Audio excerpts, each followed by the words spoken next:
झारखंड सरकार ने 10 आईपीएस को डीआईजी रैंक में प्रोन्नति दी है। टीएसएसपी के पद पर पदस्थापित सुरेंद्र कुमार झा को बोकारो रेंज का डीआईजी बनाया गया है। इससे संबंधित अधिसूचना गृह कारा और आपदा प्रबंधन विभाग ने जारी कर दिया है। शैलेंद्र कुमार वर्णवाल को डीआईजी के पद पर प्रोन्नति देते हुए आईबी स्पेशल ब्रांच रांची के पद पर पदस्थापित किया गया है। वहीं साहिबगंज एसपी नौशाद आलम को डीआईजी के पद पर पदस्थापित करते हुए डीआईजी कार्मिक के पद पर पदस्थापित किया गया है।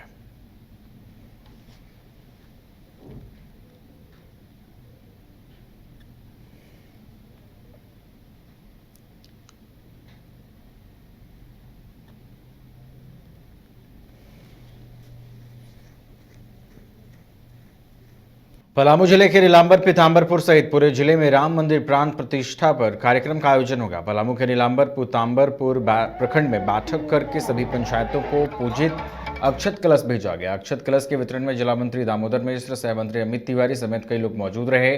पूजित अक्षत कलश वितरण के बाद प्रखंड मुख्यालय में बाजे गाजे के साथ सभी पंचायतों के कलश के साथ शोभा यात्रा निकाली गई। अभी पूजित अक्षत कलश को विभिन्न मंदिरों में घुमाया जाएगा। तत्पश्चात अक्षत और निमंत्रण पत्रिका घर घर वितरण कार्यक्रम सम्मानित कार्यकर्ताओं के देखरेख में 1 जनवरी से प्रारंभ होगा।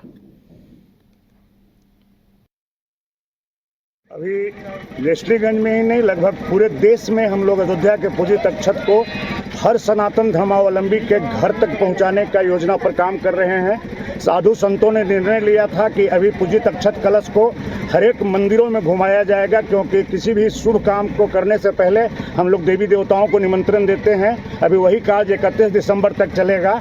1 जनवरी 2024 से 15 जनवरी 2024 तक हम लोग हर एक हिंदू धर्मावलंबी के घर में जाएंगे, हर एक सनातन पंथ के लोगों के घर में जाएंगे और उन्हें अक्षत और निमंत्रण पत्र और अयोध्या मंदिर के प्रतिमा दे करके उन्हें इस कार्यक्रम में सहभागी बनाएंगे। मैं यहाँ एक चीज़ बताना चाहूँगा कि किसी भी व्यक्ति को 22 तारीख को दर्शन के लिए जाने की आवश्यकता नहीं है, क्योंकि 22 तारीख से लेकर 22 फरवरी तक विश्व हिंदू परिषद, राष्ट्रीय स्वयं सेवक संघ और अन्य हिंदू संगठनों के लोगों को हर एक राज्य से जगह दिया गया है। 27 फरवरी के बाद आम दर्शनार्थियों के लिए, आम हिंदू श्रद्धालुओं के लिए मंदिर उपलब्ध होगा।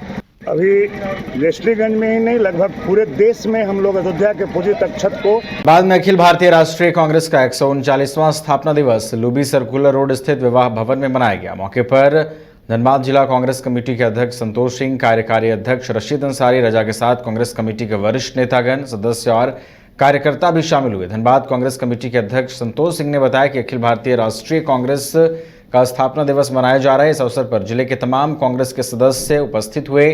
स्थापना दिवस के अवसर पर राष्ट्रीय कांग्रेस के पूर्व राष्ट्रीय अध्यक्ष को याद करेंगे और उनके बताए रास्तों पर सभी को चलने का उपदेश देंगे।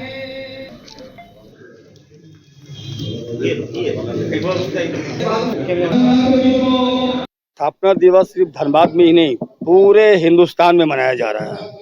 हम लोग 138 साल हम लोग पूरा कर लिए, 139वें साल में हम लोग प्रवेश कर रहे हैं। तो हर साल की तरह इस साल भी हम लोग जो है इस हॉल में बैठ करके हम लोग विचार संगोष्ठी और लोगों को, जो हमारे पुराने कांग्रेसी हैं, उनको सम्मानित करने का काम कर रहे हैं। और अन्य और भी बहुत सा कार्यक्रम है यहाँ पे। तो इसी के तहत हम लोग आज 139वां स्थापना दिवस मना रहे हैं। और मुख्य बात यह है कि देखिए, थोड़ा उत्साह हम लोग इसमें ज़्यादा इसलिए कर रहे हैं कि आप लोगों ने सुना होगा कि देश की आज़ादी में 139 साल हो गई। 76 साल देश को आज़ाद हुआ, लेकिन उससे पहले से हमारी पार्टी है। आरएसएस और भाजपा के लोग कहते हैं कि 2014 के बाद भारत आज़ाद हुआ।